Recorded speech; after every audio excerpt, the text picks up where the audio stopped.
Welcome to Michigan in Focus. I'm Bruce Walker, Great Lakes Regional Editor for the Center Square. With me is Tom Gantert, the Center Square Managing Editor. Tom is joining me today, and we're going to talk about a recent bill that was introduced in Lansing, and it's called the Females Athletics Integrity of Records Act, or the FAIR Act. It was introduced in the Michigan House of Representatives. It's House Bill 4546, which aims to require the categorization of sporting event awards, rankings, and records with each competitor's biological sex. Tom, I'm going to leave it to you to give us some background information and explain the whole thing to us.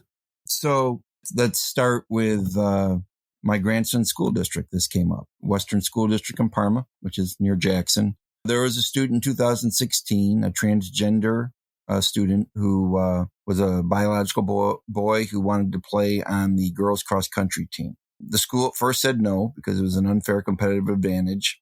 The ACLU sent them sent them a letter saying that they were in violation of rights under Title IX of the Civil Rights Act. And then the district in 2017 changed its policy. And under the new policy, the student was able to participate on the girls team. So it was 2016. So that was 7 years ago. This has been an issue. You know, just a little background. I started out as a sports writer in 1983. Darn good one, I might add. One of the best. Oh, yeah. This is a relatively new issue in terms of, I don't remember it coming up for, I should say girls playing on boys' team has been something that's been going on since I was in high school.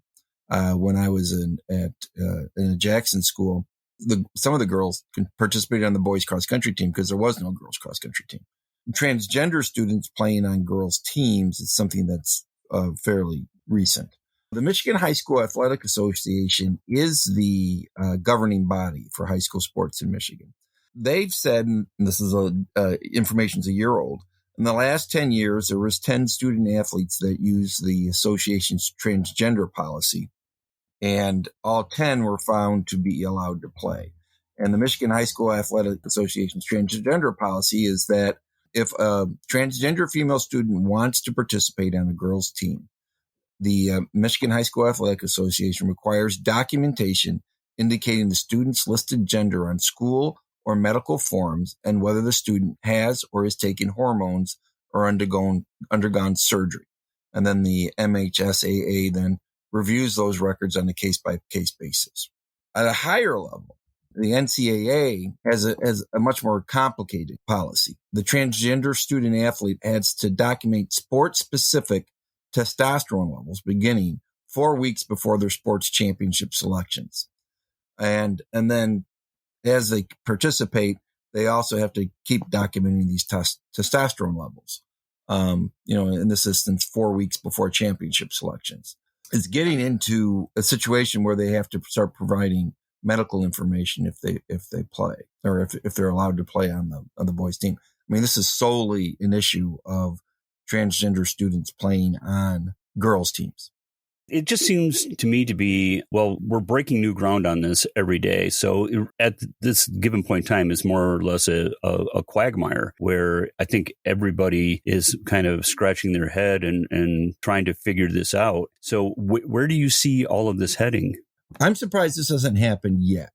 Okay. But I predict that it will happen very soon. And that is, you're going to find a group of boys to make a point that are going to say they're girls and participate in a girls' sport and dominate. So at some point, you're going to see 6 boys on a high school basketball team play on a girls' basketball team and end up winning every game by 40, 50 points. I don't think there's any dispute, at least I don't know of anybody disputing this, that if you take a top athlete, a boy has an advantage over a girl in physical sports. So like basketball, football, if you were to put together a girls sports team in football and put them against a boys team in football at the high school level, there'd be no contest. Okay. But I think what you're going to see is down the road is more and more athletes that are boys participating in girls sports who don't have, for lack of a better word, a legitimate claim. They're just doing it to point out the absurdity of what they believe, the absurdity of the thing. I think that's coming. I don't, 10 cases, the Michigan High School Athletics says 10 cases. For the most part, I don't think it's that big of an issue with sports right now. I mean, in Jackson County, where I live, there's just that one case, and it was girls cross country. So I'm not aware in entire Jackson County of any other transgender student cases. So if in terms of a legitimate issue, I don't think it's noteworthy or going to happen again. I do think that there's going to be someone who wants to challenge this, and you're going to see a group of 6'4" boys, 5 of them get together and join the girls basketball team. I mean, it's just something that as a sports writer, I look at, and we've seen what happens on the college level when they dominate the swimmer. Right, Leah Thomas against Riley Gaines. Right.